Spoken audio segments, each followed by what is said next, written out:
Chapter 9. Jack's story. Of all the meanest slap-sticking sons of bitches in the whole wide world of mankind, Jack was the worst. He had worked for the government as long as he could remember. They were all he knew. He'd traveled the world in the government service all his life, making people understand that exactly his stuff will fit their butt perfectly. And if they didn't understand, it was his job to make them, one way or the other.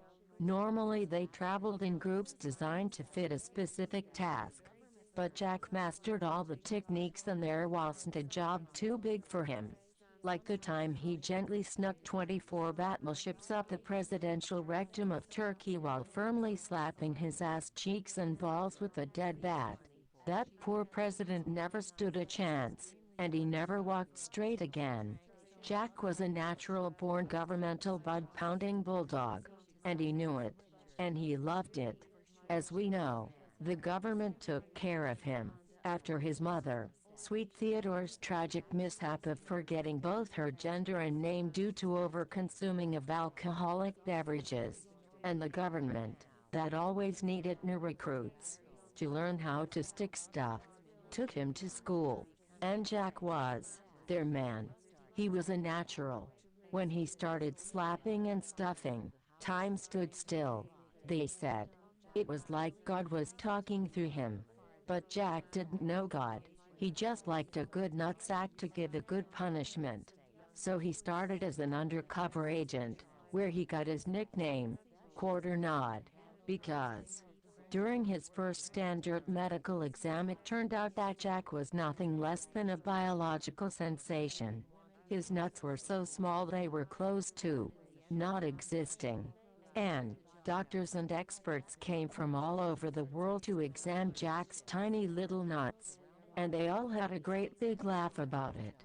As they said, if you don't laugh, you ain't human. He even made a whole front page on the Washington Post, with close-up pictures and all. And even the president laughed, though he was a very serious man. And they made replicas for educational purposes to be used at the nurse academies, and they also had a great big laugh, all them pretty nurses. The phenomenon was called the Jack Quarter Nut Hilarious Tiny Little Ball Sack Condition, and they had so much good fun. So, it was a tough start for young Jack, in a tough world, being named after his own tiny microscopic balls. So Jack grew tough, right back at it.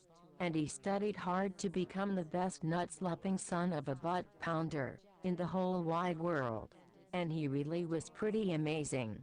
He even qualified for the Olympics, in the category, who can make the most electronic apparatchiks fit up an elderly woman's ass, slapping her tits while she's taking a nap, without her dropping pen and crossword.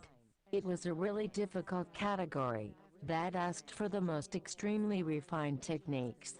And Jack made it all the way to the final, and in its specific match, they were put to the ultimate limit of human capacity. It was, within 7 seconds, to sneak a 6-wheeled industrial vacuum cleaner up an elderly woman's ass, slapping her tits, while she's taking a nap without her dropping pen and crossword. It was a part of the competition to bring your own elderly woman. So unfortunately, Jack lost to a Russian guy who brought a 6'3" tall babushka, who was said to use a World War II German Tiger tank for rectal training. And she doped herself by drinking a whole barrel of Ukrainian crude oil every morning to keep her back passage in a flexible state. All Jack could find was Miss Yang, a 116 years old Chinese woman from the local dry cleaner. And you couldn't even have a medium-sized coat hanger fit her skinny ass. Now, after a long life in the government service of stuffing stuff up folks' butts, while slapping nuts and ass cheeks, his career had come to an end. He was facing retirement, and Jack was looking forward to that new chapter in his life. And lately, he'd had some serious moral issues about pounding.